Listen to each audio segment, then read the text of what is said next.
There is a thing they teach you about standing still that no one outside the regiment ever quite believes. They think the discipline is in the legs, in the back, in the long ache of the shoulders under the rifle. It isn't. The discipline is in the eyes. You learn to hold a face so empty that men forget you are a man at all, and you learn to do it while behind that emptiness you are reading the whole world the way another man reads a page.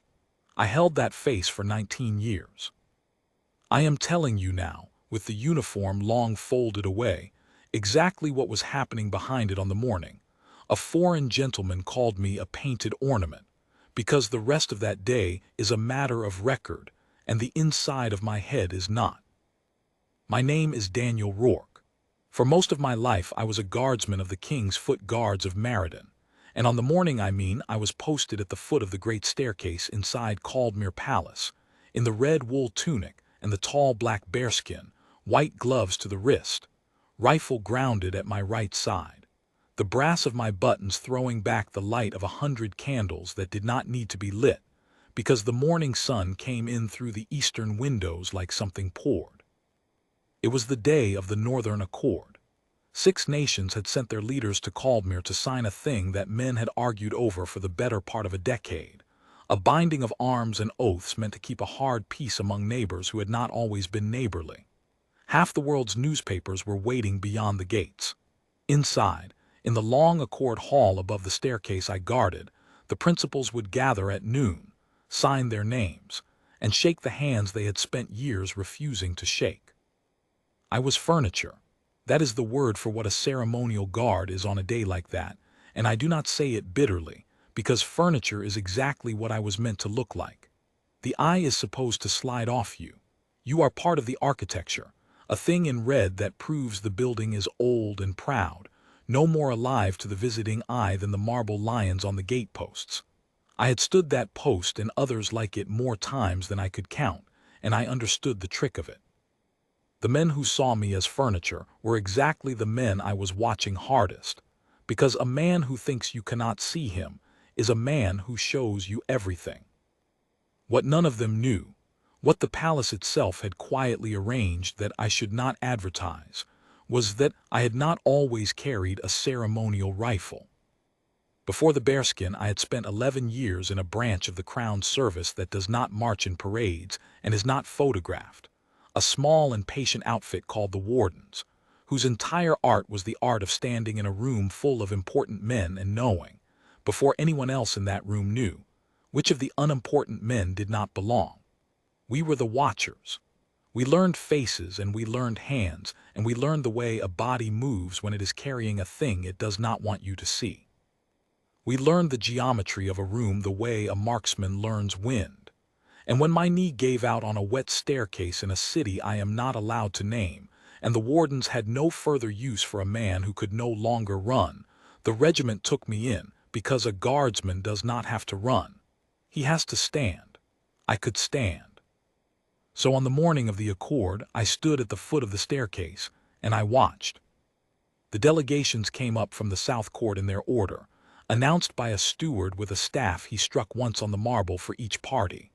The first was our own, the men of Meriden, and then the others in turn, and I will not give you their nations because their nations do not matter, and because some of the men in those rooms are still living, and I will not put words in a real mouth that never spoke them. Call them the 6. They came up past me in their dark coats and their sashes and their decorations, and most of them did not look at me at all, which was correct, and a few of them gave me the small nod that important men give to a thing that has stood a long time, which was kind, and I did not move for any of them because I was not permitted to and because I did not need to. I was reading them as they passed the way you would read a deck of cards fanned once across a table: posture, hands, the set of the eyes. Who was nervous, who was bored, who was performing calm, and who simply had it. Nothing in any of them rang the bell that 19 years had hung in the back of my skull. The bell rang for the first time when the deputy came up. He was attached to one of the 6 delegations, a deputy envoy, a man perhaps 10 years younger than I was, with the kind of face that has decided in advance that it is the most intelligent face in any room it enters. I will call him the envoy, Reinhardt, which was the name on the card the steward read. And I will tell you plainly that I do not know to this day whether Reinhardt was his name or a name he had been given to wear. He came up the staircase a half step behind his principal, and he was doing the thing that important deputies do, which is to look as though the whole apparatus of the morning is a small inconvenience arranged for their benefit. And as he reached the landing where I stood, he stopped. He should not have stopped. Men flowed past me all morning like water past a post in a stream, and a post in a stream does not earn a second look. He stopped, and he turned, and he looked directly at me, into my face, and I gave him the empty face because I always gave the empty face, and something in him did not like it. I have met that dislike before. There are men who cannot bear a thing they cannot move. They will rattle a locked door, not because they want what is behind it, but because the door has refused them, and refusal is intolerable to them. He looked at me the way such a man looks at a locked door. "Extraordinary," he said. He said it to the aide beside him, but he said it loudly enough for me, which was the whole purpose of saying it. "They keep them like this all day, standing. Do you suppose it's real?" He leaned a little toward me, into the space a man does not enter, near enough that I could smell the pomade in his hair and the faint sour sweet of a man who had been drinking the night before and had covered it with peppermint. "Are you real?" he said to me now, smiling. "Or are you painted on?" I did not answer. A guard does not answer. That is the regulation, and it is also the strength. The silence of a guard is not the silence of a man who has nothing to say. It is the silence of a man who has decided that you are not worth the spending of a single word, and most men feel that even when they cannot name it, and it galls them, and the galling is good because it keeps their attention on me and off whatever else they might have wished to do. Reinhardt felt it. The smile thinned. He raised his white-gloved hand. They had given the delegates white gloves for the ceremony, a courtesy, and his were finer than mine, and he flicked the fingers of it an inch from my eyes, the way you would flick at a horse to see if it would shy. I did not shy. The eye wants to blink when a thing comes at it. That is older than discipline, older than any of us, a thing built into the meat of the skull. I had unbuilt it. I did not blink. He flicked again, closer, and held the glove a moment before my face, and I looked through it at the far wall as though the glove were a pane of glass, and the man behind it were weather. "Painted on," he announced, pleased, and the aide laughed the small laugh that aides keep ready. "A painted ornament, charming." He straightened, satisfied, having proved to his own satisfaction that the locked door was only a door. "Move," he said then idly, as if testing one more lock. "I want to see the window." There was no need for him to see the window. There was nothing in the window but the south court and the morning. He said it only to issue an order and watch it fail, because a man like Reinhardt collects the failures of others to warm his hands at. I did not move. He had no authority to move me, and I had no orders that admitted his voice. He looked at me a moment longer, and then he did the thing that I have turned over in my mind more times than any other thing he did that morning. He glanced, very quickly, past my shoulder and to the left, toward the door of the service passage that ran behind the staircase, and then he brought his eyes back, and he smiled again, and he went up to join his principal in the Accord Hall. I have told you he galled me. I want to be honest about that.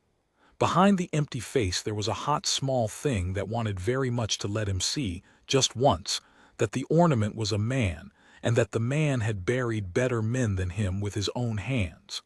Pride is the guardsman's oldest enemy, older than tired legs. And I had spent 19 years learning to drown the small hot thing the moment it lifted its head. I drowned it now. And in the drowning of it, this is the part I most want you to understand. I did not lose the morning. A lesser-trained man, stung, would have spent the next 10 minutes nursing the sting, replaying the glove, composing the things he wished he had said. I did not have 10 minutes to spend on Reinhardt's vanity. Because Reinhardt, in the middle of his little performance, had glanced at the service door. And men do not glance at things for no reason. The eye goes where the mind already is. So when he was gone up the stairs, I let the sting go entirely, the way you release a held breath, and I gave the whole of my attention to the service door behind my left shoulder. and to the question of why a foreign deputy with no business in the working bowels of a palace he had entered an hour ago should have known that door was there to look at. The service passage was where the stewards came and went with the trays and the linen and the flowers.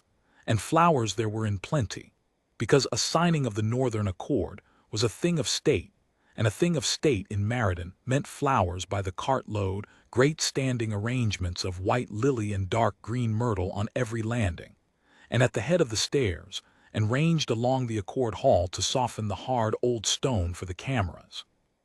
The stewards moved them in on low-wheeled carts, 4 men to the heaviest, and the florist's people went up and down all morning fussing the blooms into place. I had watched them as I watched everyone, and they had not rung the bell, because a man carrying flowers carries them in a particular way, half tender and half bored, and they had all carried them right. All but one.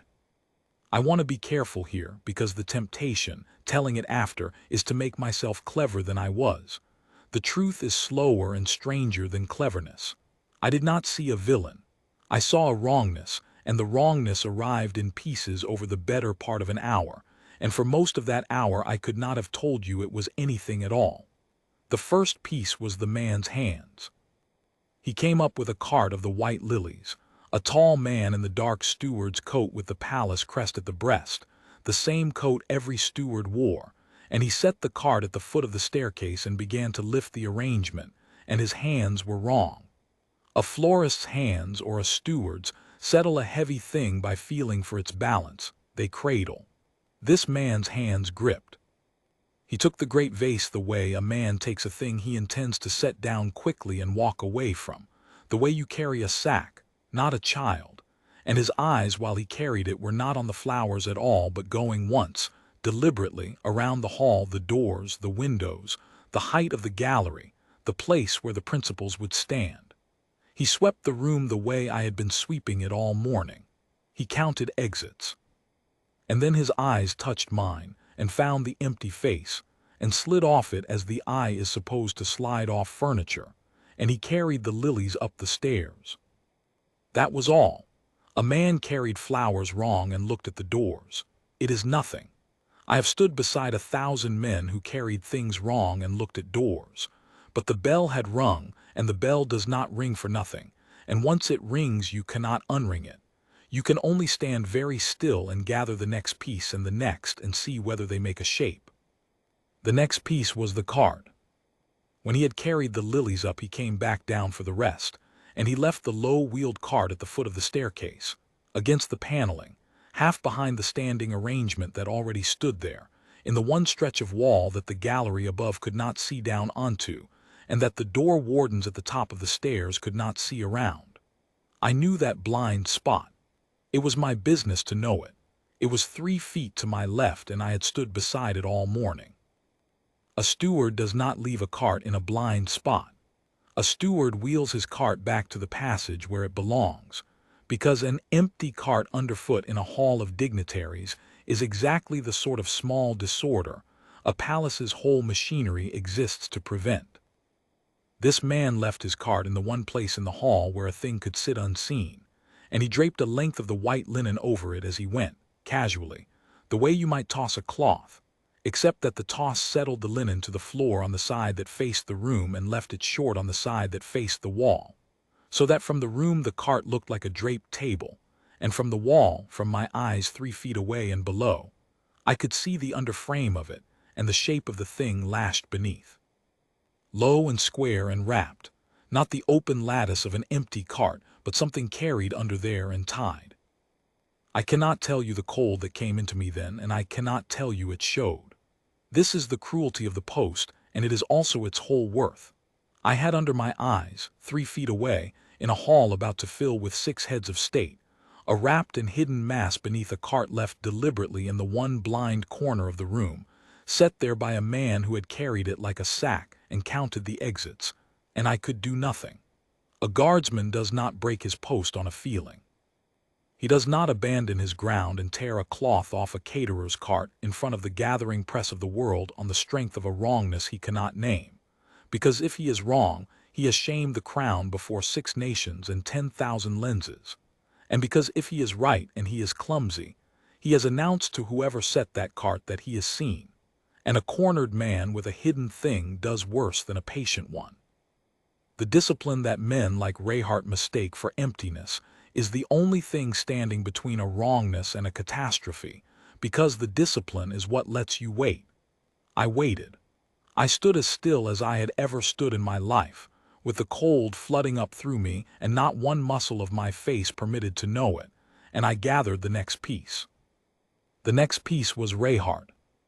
He had gone up into the Accord Hall, but a deputy envoy has small errands, and twice in the next half hour he came back down to the landing, ostensibly to confer with an aide, to send a note, to do the busy nothing that such men do, and both times I watched him do it, with the empty face turned to the far wall and the whole of me bent toward him sidelong.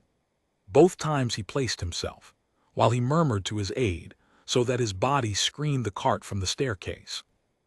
And both times his eyes went to the man in the steward's coat, who was by now arranging and rearranging the lilies at the head of the stairs with the patience of a man waiting for a clock. They did not speak. They did not, in any way a watching room could have named, acknowledge each other at all. But twice Rayhart's eyes found the false steward, and twice the false steward let his own eyes lift and fall, and once Rayhart, turning back to his aide, touched the face of his pocket watch with one gloved finger, lightly twice, the gesture of a man checking the hour, except that he did it while looking at the steward and not at the watch, and the steward, across the landing, set down the lily he was holding. A signal is only a signal if both ends of it agree. I had spent 11 years learning to see the agreement. Here it was, laid out in front of me by two men who believed themselves unobserved because the only observer was a painted ornament. They had a thing hidden in the blind corner of a hall, they had a time, and they had between them the small wordless choreography of men who have rehearsed a moment. The shape had made itself. I no longer had a wrongness. I had a plot, and I had it whole, and I had it perhaps 20 minutes before the principals were due to come down from the hall and gather on the very landing where the cart stood draped, for the photograph that the whole world was waiting beyond the gates to see, 6 heads of state shoulder to shoulder on the staircase of Caldmere, with a wrapped and hidden mass 3 feet from where they would stand. Now I will tell you the hardest thing, because it is the thing the post is built to do, and the thing no one ever sees it doing. I did not move. I had a plot hole in my hands, and I held my ground, and I did not move, and the not moving was the entire battle, and I won it the only way it can be won, which is by refusing to fight it the wrong way. Because the wrong way was everywhere available to me, and every instinct under the cold was screaming for one of them. I could have called out.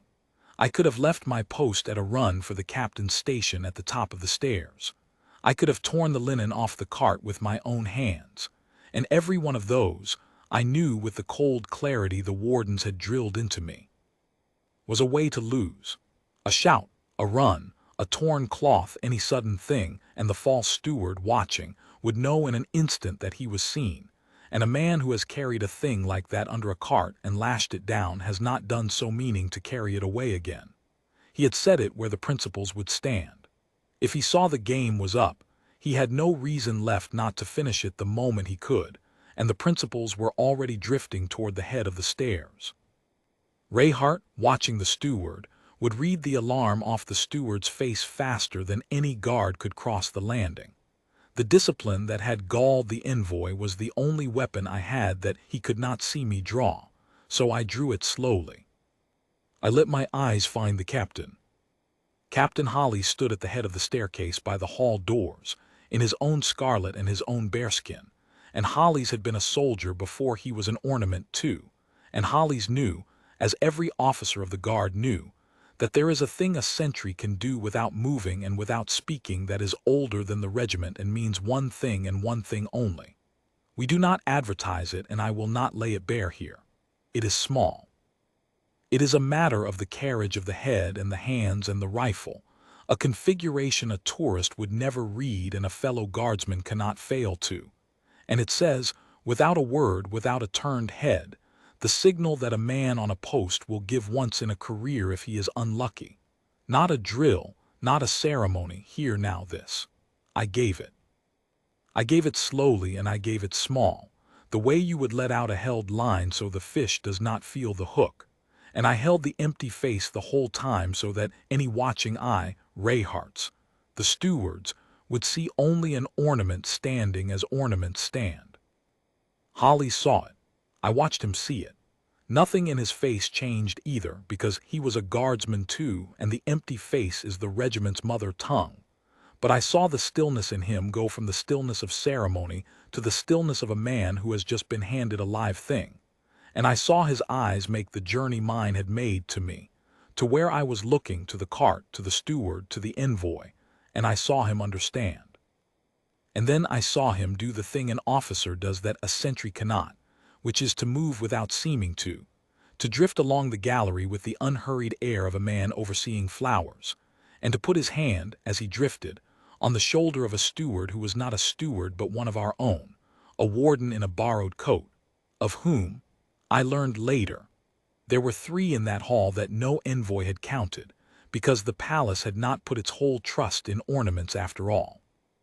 The crown had learned, somewhere in the years I served it, that the watchers should watch the watchers' watchers. What followed took less than 2 minutes, and I will give it to you plainly because the manner of it is the whole point, and the manner of it was quiet. The principals came down. They came down from the Accord Hall in their order, the 6 of them and their nearest aides, drifting toward the head of the staircase and the landing for the photograph. And Rayhart came with them, near the back, and his hand went again to his watch. And the false steward at the head of the stairs set down his lily for the last time and put his hand inside the breast of his stolen coat, and turned, not toward the cart in the blind corner, but toward the principals at the stairhead. And I understood in that half-second that I had read one thing wrong, that the cart was the second act and the man himself was the first, that he meant to be near them and not the cart, and that whatever was lashed beneath the linen was meant for the moment after the panic, when men run downstairs from a danger above and gather, as men always gather when they flee, in exactly the blind, safe-seeming corner where a low draped table stood. I do not remember deciding to move. The post had held me 19 years, and the deciding was made long before that morning, in 11 years of a service that taught a man what his body is for. I broke my ground. A guardsman breaking his post is not a dramatic thing to see, and that is its genius. There was no shout. I came off the wall in one controlled stride, rifle coming up across my body, not to fire, God forbid, in that crowd.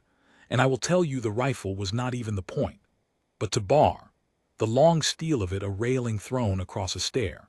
And I put myself between the false steward's turning body and the 6 men at the head of the stairs. And I closed the distance the regiment had spent 19 years teaching me to make look like the slow turn of a ceremonial figure, and I took his wrist. The hand that was inside the coat, in the white glove and the iron grip the warden's drill, until it is the last thing your body forgets, and I turned the wrist the small, precise distance past which a hand cannot hold what it holds, and a thing fell out of the coat onto the marble. It did not go off. It was not a thing that goes off by falling. I had bet my life and theirs on that, and I was right, because I had had 19 years and 11 before them to learn what such things are and are not. It skittered on the stone, small and ugly and wrapped, and one of Holly's borrowed stewards had a boot on it before it stopped sliding, and 2 more had the false steward's arms before he had finished understanding that the ornament had moved. And Rayhart, I will give you Rayhart, because the title's promised to you was the envoy, and the envoy is where the loop closes. In the half-second when the steward's wrist turned, and the thing fell, and the hall drew the single sharp breath that a hall draws before it knows whether to scream, Rayhart did the thing that hanged him. He was near the back, on the upper steps, and the catastrophe he had built his mourning around had just failed 3 feet from the principals, and a guard he had flicked his glove at an hour before had it by the wrist, and for one instant the most intelligent face in the room forgot to be a face at all, and I saw on it, plain as a printed page, not the alarm of an innocent man at a sudden violence, but the specific sick fury of a man watching his own work come apart. And then this is the part that the inquiry turned on, the part a dozen witnesses swore to afterward he turned. Not toward his principal, not toward the danger, not the way an innocent deputy turns, but toward the staircase down and away. And he moved fast for the service door behind the blind corner, the door he had glanced at an hour before, the door he had known was there. A man does not flee toward a door he has no business knowing about unless he laid his escape along it first.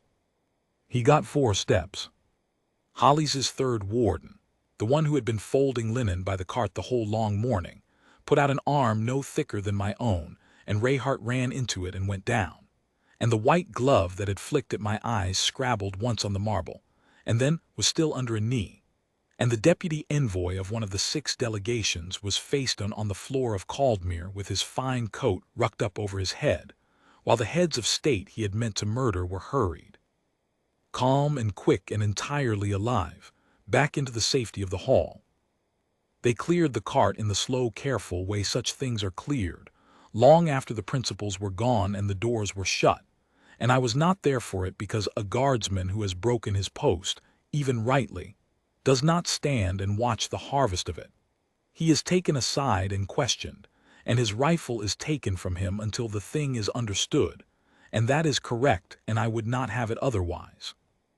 But I was told later, by Holly's himself, with the regiment's whole weight behind his quiet, that the wrapped thing under the linen had been real, and that the men who came to make it safe had been very quiet for a long time while they did it, and that if 6 heads of state and their aides had gathered on that landing for a photograph above a draped table in a blind corner, the Northern Accord would have been signed by no one.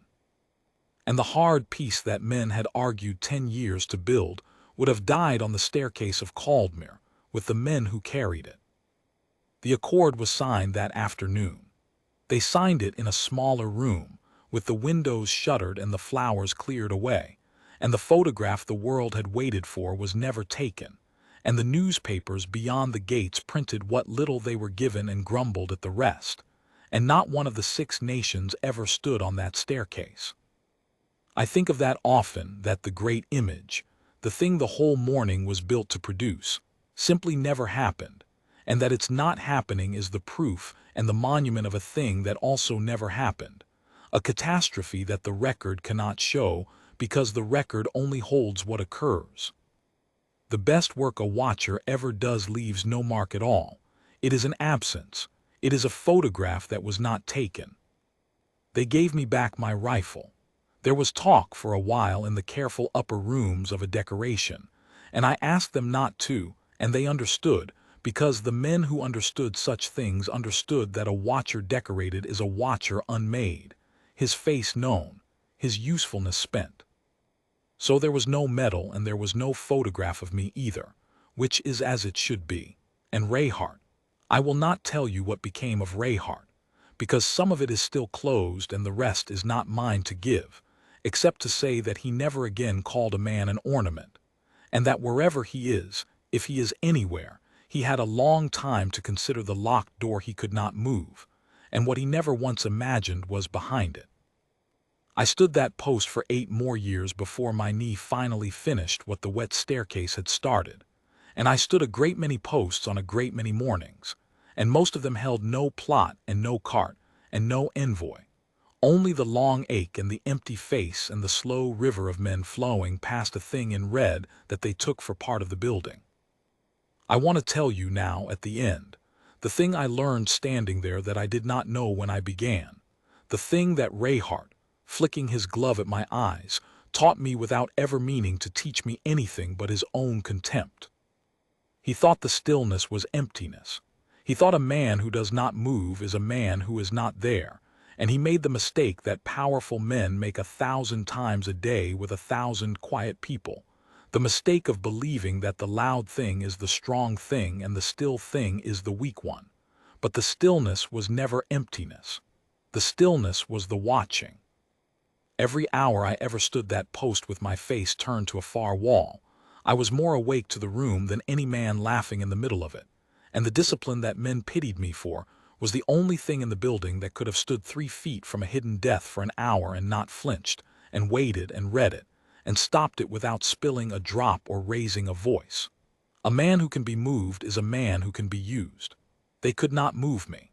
That was not a cage they had put me in. It was a weapon they had handed me, and I learned, standing very still while the world flowed past and called me an ornament, that the truest strength a man can carry is the strength to hold his ground when every part of him is screaming to break it, and to break it when at last he must, not in fury and not in fear, but at exactly the right moment and no other. That is what the uniform stands for. Not the wool, not the brass, not the tall black fur. It stands for a man who has made himself into a thing that cannot be moved, so that on the one morning in 19 years when everything depends on a man who will not flinch, there is one standing at the foot of the stairs. I was that man. I was the painted ornament. And the morning a foreign gentleman decided I was not real, I was the realest thing in the building, and the only one of us who saw the whole of it, and the door he rattled never opened, because there was a man behind it, and the man was awake. I stood that post for 8 more years before my knee finally finished what the wet staircase had started, and I stood a great many posts on a great many mornings, and most of them held no plot and no cart and no envoy, only the long ache and the empty face and the slow river of men flowing past a thing in red that they took for part of the building. I want to tell you now at the end, the thing I learned standing there that I did not know when I began, the thing that Reinhardt, flicking his glove at my eyes, taught me without ever meaning to teach me anything but his own contempt. He thought the stillness was emptiness. He thought a man who does not move is a man who is not there, and he made the mistake that powerful men make 1,000 times a day with 1,000 quiet people, the mistake of believing that the loud thing is the strong thing and the still thing is the weak one. But the stillness was never emptiness. The stillness was the watching. Every hour I ever stood that post with my face turned to a far wall, I was more awake to the room than any man laughing in the middle of it, and the discipline that men pitied me for was the only thing in the building that could have stood 3 feet from a hidden death for an hour and not flinched, and waited and read it, and stopped it without spilling a drop or raising a voice. A man who can be moved is a man who can be used. They could not move me. That was not a cage they had put me in. It was a weapon they had handed me, and I learned, standing very still while the world flowed past and called me an ornament, that the truest strength a man can carry is the strength to hold his ground when every part of him is screaming to break it, and to break it when at last he must, not in fury and not in fear, but at exactly the right moment and no other. That is what the uniform stands for. Not the wool, not the brass, not the tall black fur. It stands for a man who has made himself into a thing that cannot be moved, so that on the one morning in 19 years when everything depends on a man who will not flinch, there is one standing at the foot of the stairs. I was that man. I was the painted ornament. And the morning a foreign gentleman decided I was not real, I was the realest thing in the building, and the only one of us who saw the whole of it, and the door he rattled never opened, because there was a man behind it, and the man was awake.